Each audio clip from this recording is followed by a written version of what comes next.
Welcome. Thank you. Yeah. How are you? We are managing. The last time I heard you wanted to be, is it president?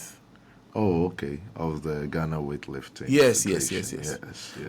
And then I just read a story that said that national security interrupts or something, disrupts or something. Well, that's exactly what happened. That is the the usual MPP gimmicks. Well, well, MPP is involved in this. Well, yes, they are involved.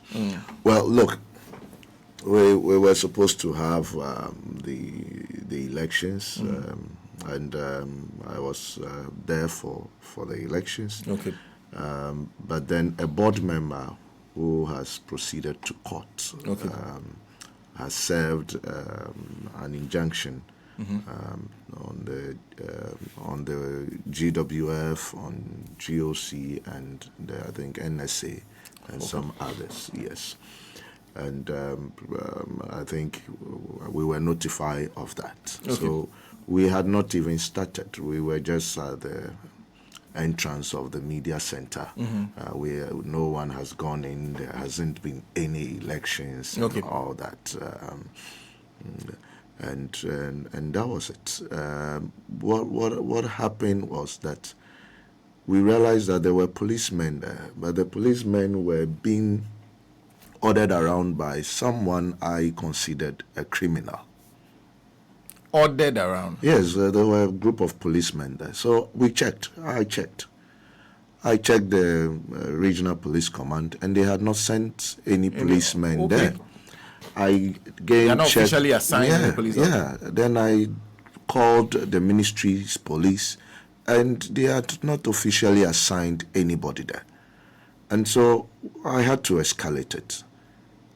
And then we got national security involved to check what is going on? Who brought these men here? And why are they led by this criminal, this thug who goes around calling himself whatever, a security of an MP?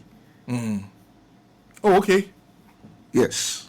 So the person you are referring to as a criminal and a thug?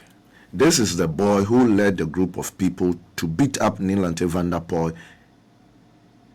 in the premises of the Jamestown police station. I see. He was the one who was ordering police officers. Yes.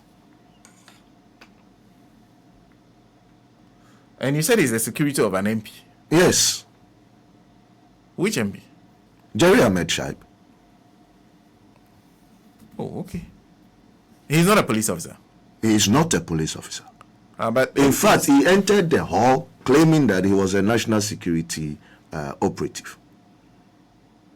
And so one lady who was in there actually asked certain persons within the stadium environment that, is this guy part of you? And they said, well, we don't know. Okay. But I had not even gotten there at that time.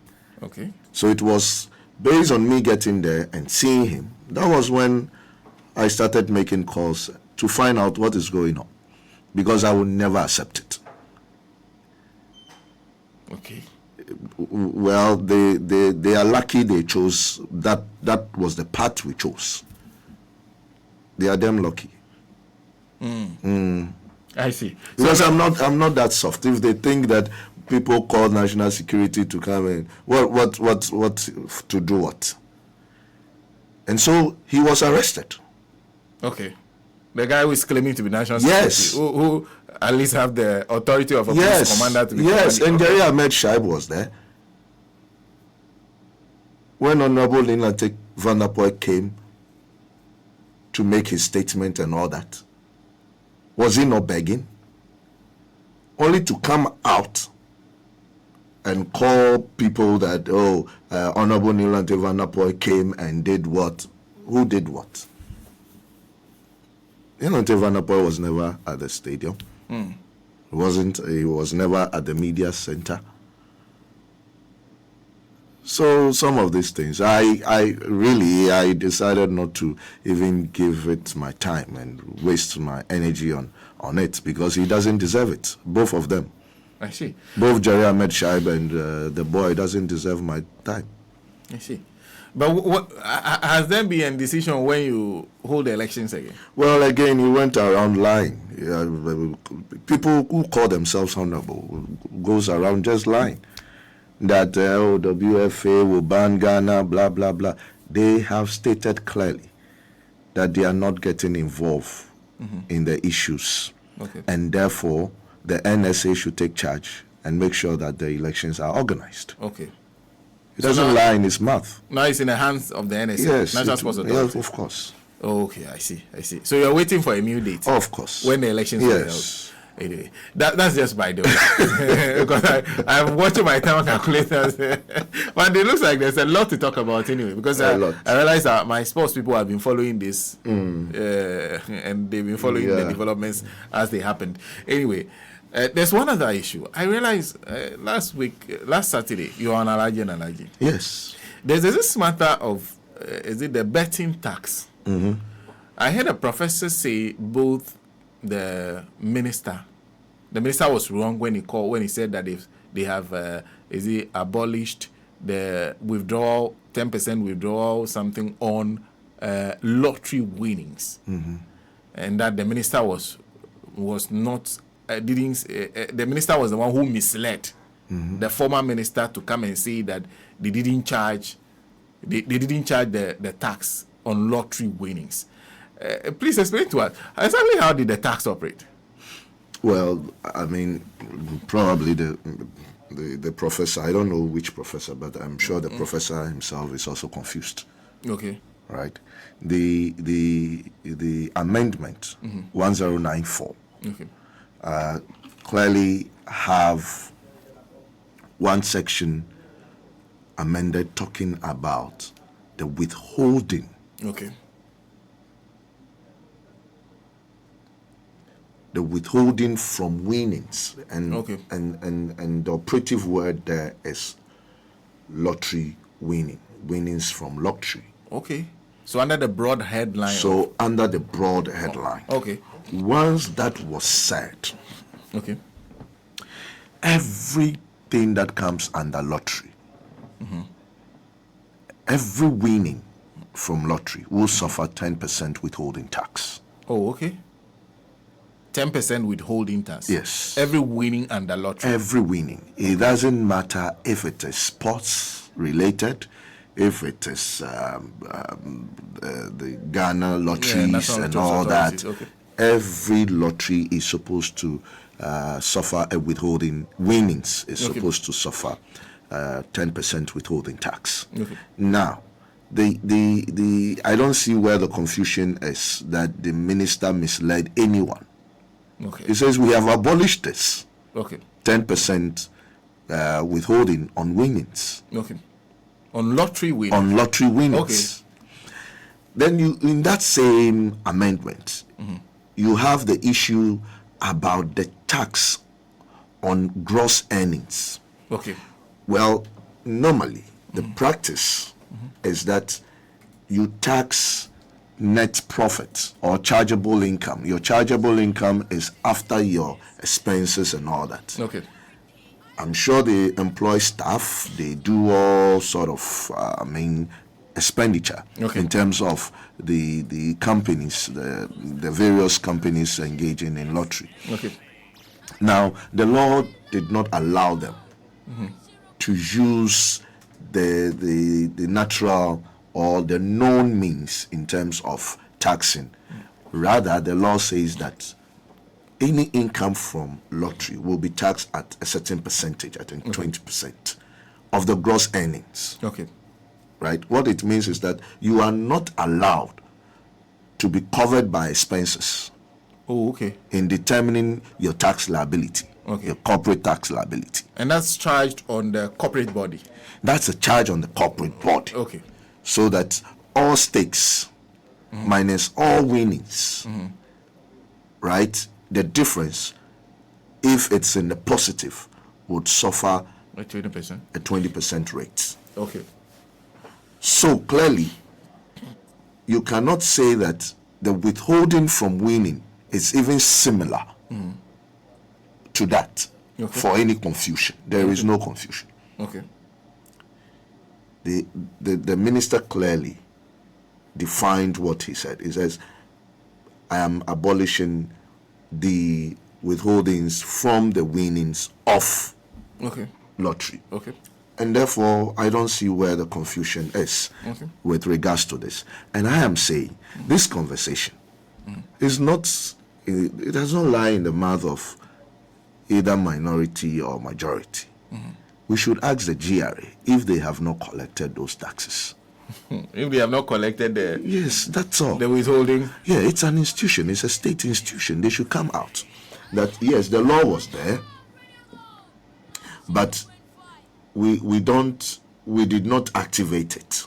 We did not collect it. Yet, we had audited, and I know for a fact, we have audited many of these sporting companies, and yet we did not take that into account.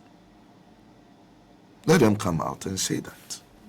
And it will end all these arguments. So for clarification, you're saying that if you go into, is it LI 1094? Yes. If you go into it, you see the general headline, the broad headline, withholding tax on 10% withholding tax on lottery winnings. Well, it is not even about, it is not solely about lottery winnings. It's about separate taxes, which lottery winning was packed. Okay. Okay. And under that, lottery winnings includes sports betting. Winnings from lottery. There is nothing like sports betting. Okay. Right. Okay. There is nothing like sports betting. Okay. So for me, every winnings from lottery is supposed to have suffered 10% withholding tax. I see. Okay. So the minister was not wrong in any way. It wasn't wrong. Minister, okay. Then there's the other part where when you listen to the minority, one of the things they're saying is that if you do the conversion of debt from CD into dollars, you realize that they have accumulated less debt within the period of 8 years that the NDC did with Mills Mahama. That under Akufo-Addo, they've accumulated less. But if you do the conversion with the 4 CD of Mahama for Mills Mahama, and you do with the 16 cities of theirs, you realize that they have accumulated less. Do they have a point when they do that? Well, they really don't have a point in there. Look, financial issues, accounting, we are governed by standards. Okay. It is not like we don't have, we also have laws. We have ways and manner in which we are allowed to do things. Okay. We have what we call the functional currency. So for each country, you are supposed to report in your functional currency. Now, the debt stock, as at 2016, was 121,000 billion. Yeah. Now, divide this by 4.5. That was the rate in terms of dollars. And then you would get a certain amount. And then today is about 724 or so, or 6. Now, if you divide that by a poorly managed exchange market, and therefore we have a higher rate today, that would bring the dollar component down to about 121 or so. Yeah. So when you compare, you will say, oh, then the gap in between is not too wide.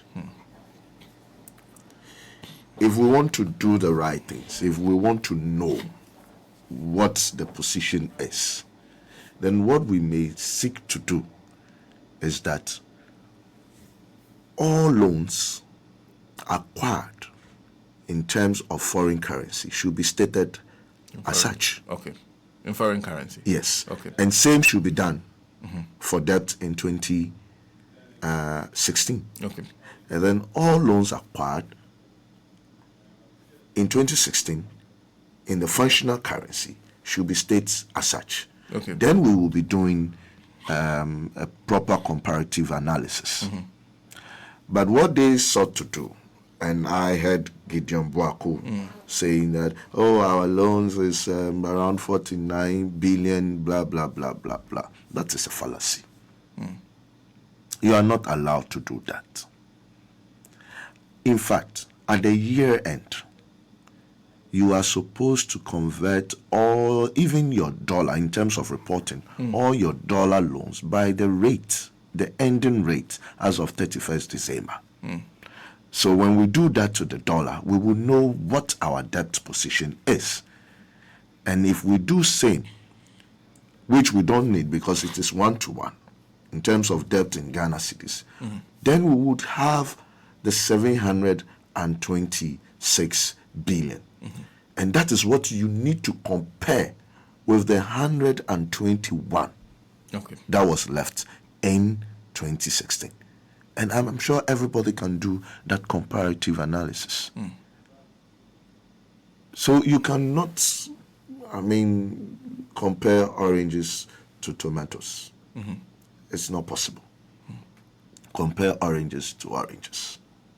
I see. That's all. So that is it's a great fallacy being propagated by them to make it look like, oh, we manage it better. No, you manage it worse.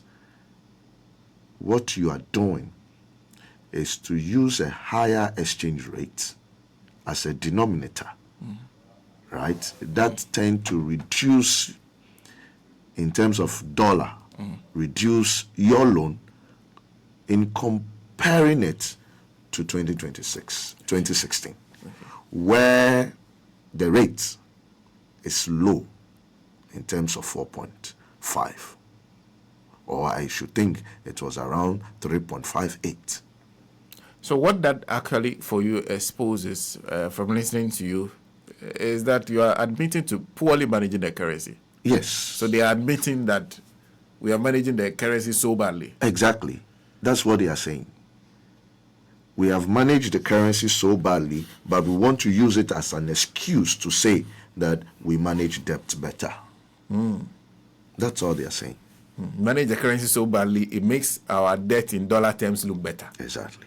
I see. Quite interesting. But you said the measure of debt is actually the state of our indebtedness. The real measure is in the ratings. Yes. For you. Yes. Why? Well, you see, when we talk about GDP, let me use this word, and sorry, it is nonsense. To GDP? Yes, it's nonsense. As an assessment is?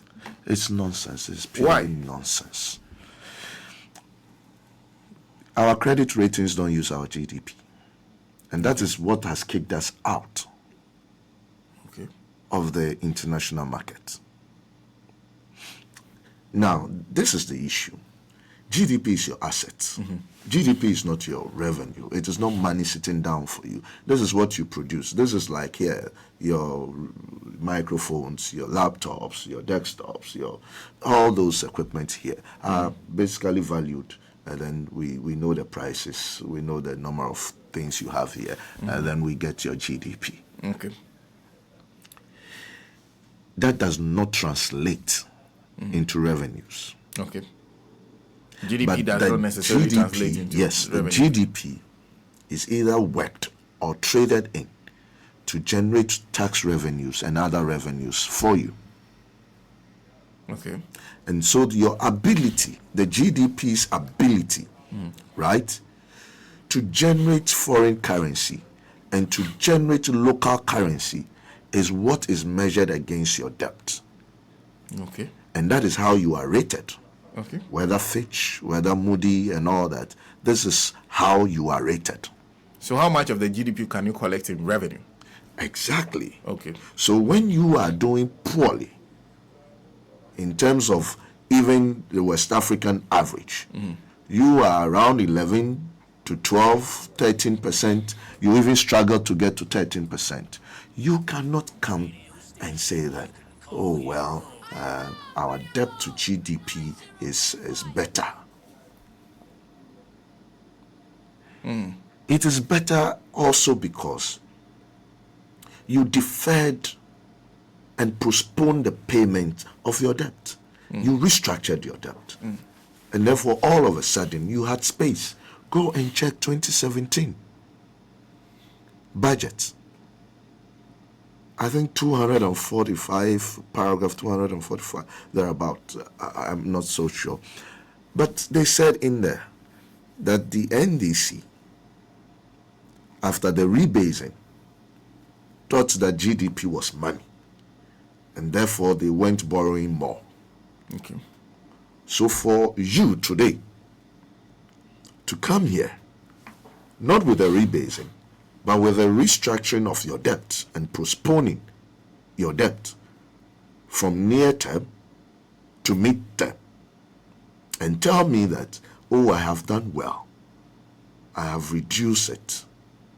When inflation is so high, contributing to your pricing moving up, rebasing, and you are not using constant price, and you are saying that, oh, I have done well because I'm now debt to GDP is around 60-something%, so I have done better and all that. I mean, you are just, and this is what we keep doing to ourselves. We keep lying to ourselves. And then all of a sudden, we are exposed and we find ourselves in difficulties. This is what we keep doing to this nation, unfortunately, because very soon, the deferment of most of these debts we will have to face. So this administration will face those problems? Yes. By 2017, 2027, 2028, we will struggle again. So 2024, 2027, 2020, those are leading into an election. Yes. Those are the times when it will be toughest. Yes. For this administration. Yes. I see. And I'll come to then what you think of the budget. But I think one of the things that the MPP has been talking about, that measuring them by debt alone and the difficulties the debt has created is not fair. That when you go back, you look at the growth that they've seen. They've done 5.4% growth. That alone should tell Ghanaians that at least perhaps they were either getting something right or the economy is not as bad as it was said to be. Do you agree that debt alone and some people follow inflation and this cannot only be the measure, that you must also look at the fact that they managed to grow the economy in the midst of the difficulties? Again, let's ask ourselves, what is growth? If my GDP was 100 Ghana cedis, and all of a sudden, my GDP is 200 Ghana cedis, I need to ask, what happened? Okay.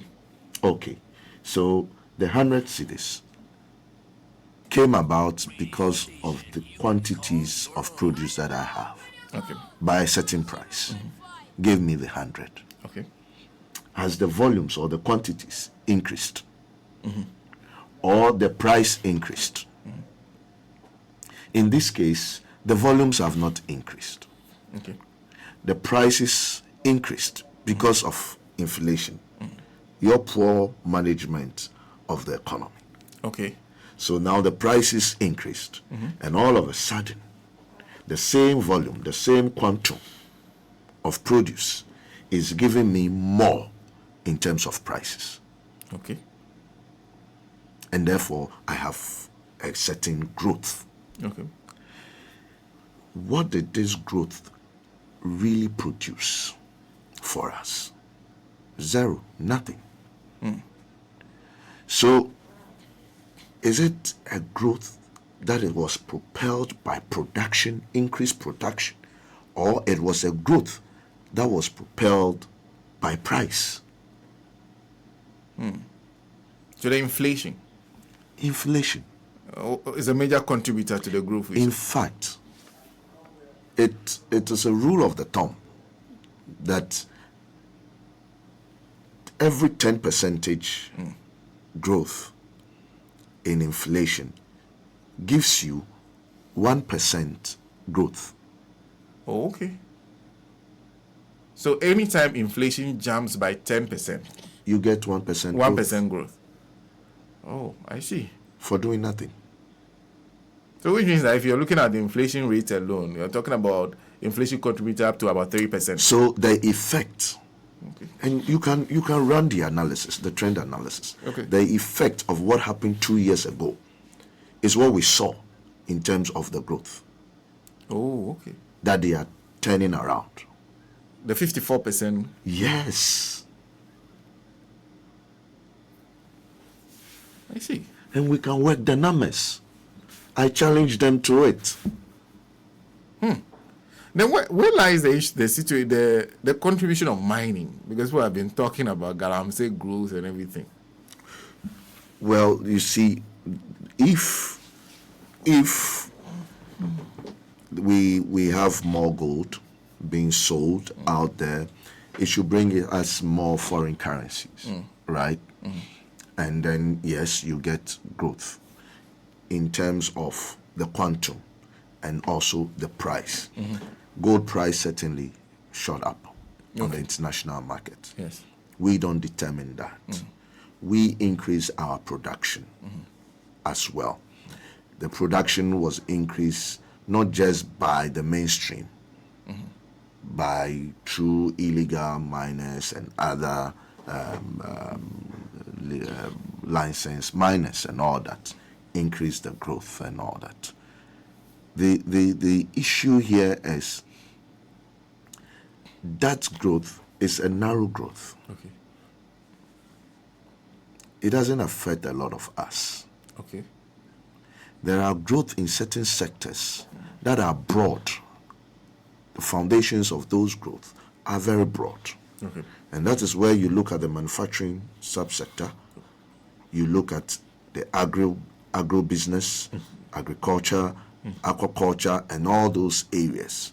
Those have a broad foundation, and its effect, positive effect, kind of touches a lot of household. That is not the same as the growth in terms of gold, which is very narrow.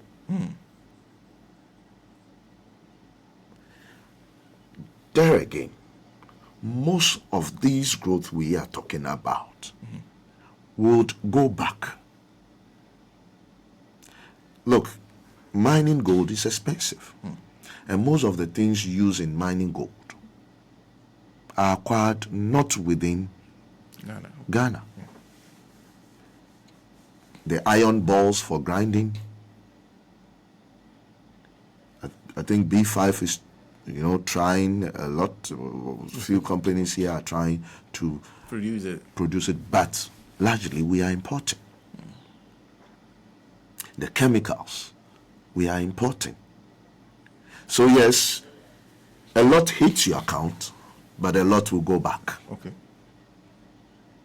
Okay. You understand? Okay. That is why I say it is quite narrow in terms of growth. So you would have that growth. It will bring you some form of tax revenues, but it is not a broad growth that affects me and you in any way. Okay, then we would say that based on what we have gotten in terms of proceeds, and gold brings in a lot of foreign currency, then we shouldn't have the issues we are having with the exchange rate. Because the very people who will bring the dollars in will again demand dollars to stay in business. And so we must understand when we are talking about economics that it is not like going to buy wache by the roadside. That I need my 100 cedis, 200 cedis to go there, and I know what I will be served, and I come back with the value of what I will serve, and even have the opportunity to say, when I feel it doesn't meet the 100 cedis, I even have the opportunity to say, Ajia, womi, meaning add more to it and all that. It is economics. And at the level of these discussions, it's not what we are talking about. But they make it look like as if it's some easy, it's some simple thing we are talking about. And, just to mislead people, which is unfortunate. I see. Well, it looks like we've really run out of time on that. So 57. But I usually like to ask you about since it is 57, based on your reading of the budget, how do you think this budget will do in the circumstances we find ourselves? Well, look, this one, we have a very narrow base economy. Okay. And we were programmed to run a narrow base economy. We were programmed? Yes. Who programmed that?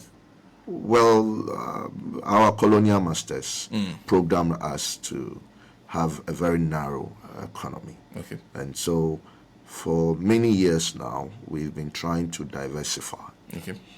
But I think that template keeps coming back to us. Okay. And it has held us bondage, or held us bondage for many years. Okay. Now, the issue is that all budgets will be prepared with a history. Okay. This is a budget prepared with a very weak history, where all the economic sectors were not performing. Okay. They were failing. Okay. The banking sector, wherever you want to look at, it was failing. Okay. Our monetary side, all those sides were failing. Okay. Now, at the same time, you had a fiscal regime that has been programmed for good 8 years and structured in a certain way. The proper thing to do is to break down that fiscal structure that has been put up for the past 8 years and establish your own. And at the same time, you need to accelerate growth. I see. And for me, this is a very difficult thing to do in one budget. Okay. And that is why, although I have issues with certain aspects of this budget, I would not criticize it. Okay. Okay. I will say that I am prepared to wait because it may be a panacea to what we were suffering. What they have done is try to break down some of that physical structure that was programmed for 8 years. Okay. And at the same time, try to bring growth to the core sectors of the economy. Okay. And then at the same time, wanting to maintain a certain going concern so that we don't, if not, we should have done what Elon Musk is doing in the US. Just tear things down and see what is there. But that would be too expensive for us to do. Okay. One of the things I would have gone for is that we need to get people off our payroll. People of your payroll. We need to get people off our payroll. Your tax revenue cannot be less than 2 times of your compensation.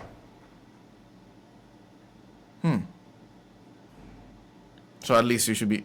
So if you are targeting 170 billion and compensation alone is around 86 billion, then your workforce are not that productive enough. Because they are responsible for generating government revenues, tax revenues, and all that. So if I am paying, if Radio Go don't make 2 times, 3 times, and 4 times of what it pays you, then Radio Go is not in business. It's as simple as that. So based on our compensation line alone, we are not in business. So we should be doing 3 times of the 80 billion. So at least. Yes. So if I want to do, or let's use the word reset, when compensation was 11 billion against a tax revenue of 35 billion in 2016, which means that our tax revenue could pay more than twice. Then what it means is that I have to cut compensation. I see. Which would bring issues and problems. You know that. You are a politician yourself. Exactly. Yeah, so that is why I'm saying that the distortion, the 8 years distortions somehow must be maintained and gradually be cleaned. If not, you will cause problems. I see. And so this budget is a direct response to 8 years of irresponsible management of our fiscal space. That is how I see it. That is why I am unable to criticize certain aspects of this budget. Because if not, I would say that, look, for instance, in our agri sector, and we need to up our game when it comes to agri and food production. Okay. So I would say that, well, if you have the opportunity and you are in power, we should do something direct, very direct, to make sure that food production comes up. I don't see that in this budget. Okay. But hey, when you say direct, what do you mean? We should take a direct initiative.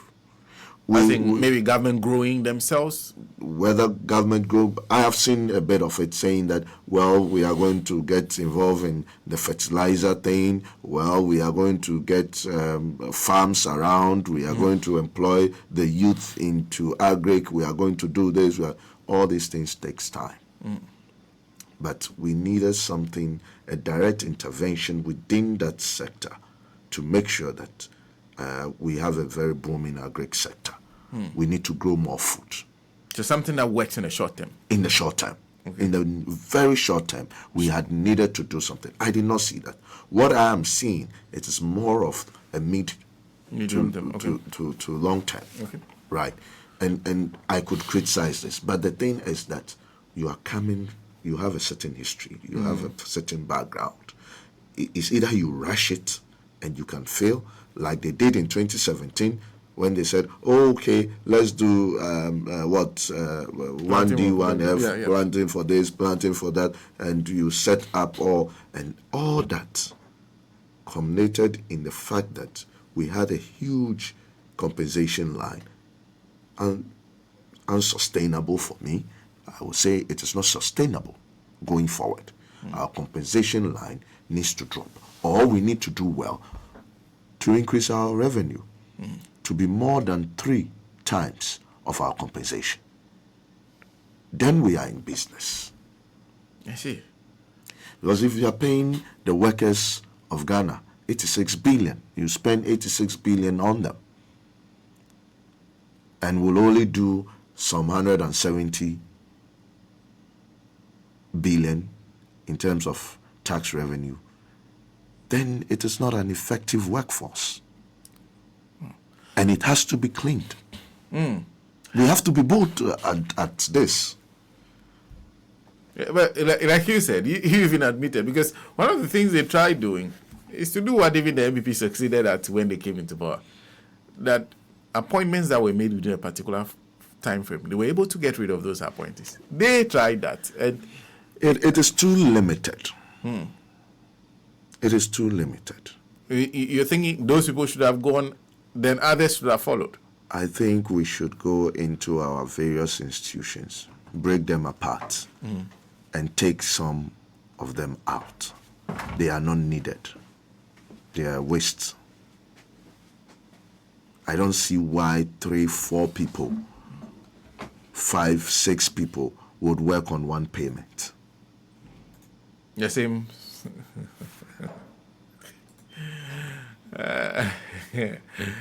Okay. I know people who don't go to their posts, they don't go to work for days, and their presence are not even felt in our state institutions. Such persons, they are not needed.